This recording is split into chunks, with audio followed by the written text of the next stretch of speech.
हाल ही में पहलगांव में हुए आतंकी हमले ने पूरे देश को झकझोर कर रख दिया, जिसमें 26 निर्दोष लोगों की जान चली गई।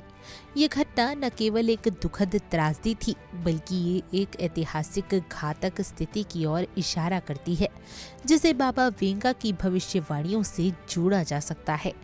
बाबा वेंगा, जिनके बारे में कहा जाता है कि उन्हें भविष्य देखने की अद्भुत क्षमता प्राप्त थी, उन्होंने कई घटनाओं की सटीक भविष्यवाणियां की और उनमें से कुछ भविष्यवाणियां आज भी रहस्य और चर्चा का विषय बनी हुई हैं।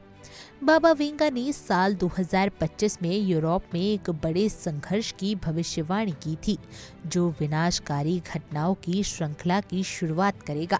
उनका मानना था कि इस संघर्ष के परिणाम स्वरूप दुनिया एक नई दिशा में जाएगी और अंततः ये संघर्ष हजारों साल बाद दुनिया को अंत की ओर ले जाएगा।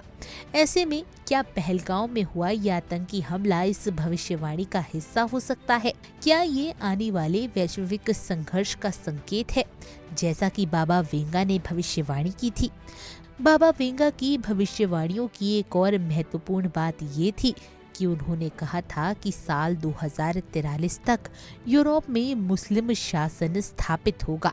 इसके अलावा उन्होंने ये भी भविष्यवाणी की थी कि साल 2076 तक पूरी दुनिया पर कम्युनिस्टों का शासन होगा। इस तरह की भविष्यवाणियां लोगों को चौंका देती हैं, क्योंकि इनका वास्तविकता से कितना संबंध है ये समझना आसान नहीं है। इसके बावजूद उनकी भविष्यवाणियां समय के साथ सटीक साबित हुई हैं। जैसे कि उन्होंने सेकेंड वर्ल्ड वॉर और चेरनोबिल आपदा जैसी घटनाओं के बारे में भी भविष्यवाणी की थी, जो बाद में सच साबित हुई। बाबा वेंगा का जन्म 1911 में बुल्गारिया में हुआ था। एक तूफान के दौरान उनकी दृष्टि खोने के बाद उनके अंदर भविष्य देखने की क्षमता विकसित हो गई थी।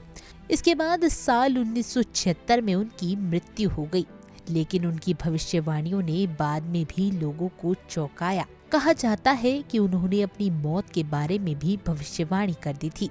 पहलगांव में हुआ आतंकी हमला और बाबा वेंगा की भविष्यवाणियां एक ऐसे चक्र को दर्शाती हैं, जो शायद दुनिया में भविष्य में होने वाली घटनाओं के संकेत हो सकते हैं। क्या ये सिर्फ एक संयोग है, या फिर ये एक चेतावनी जो हमें आने वाले समय के लिए तैयार रहने की आवश्यकता बताती है? इस सवाल का उत्तर तो समय ही देगा, लेकिन बाबा वेंगा की भविष्यवाणियां इस समय की घटनाओं के संदर्भ में निश्चित रूप से चर्चा का विषय बनी हुई हैं।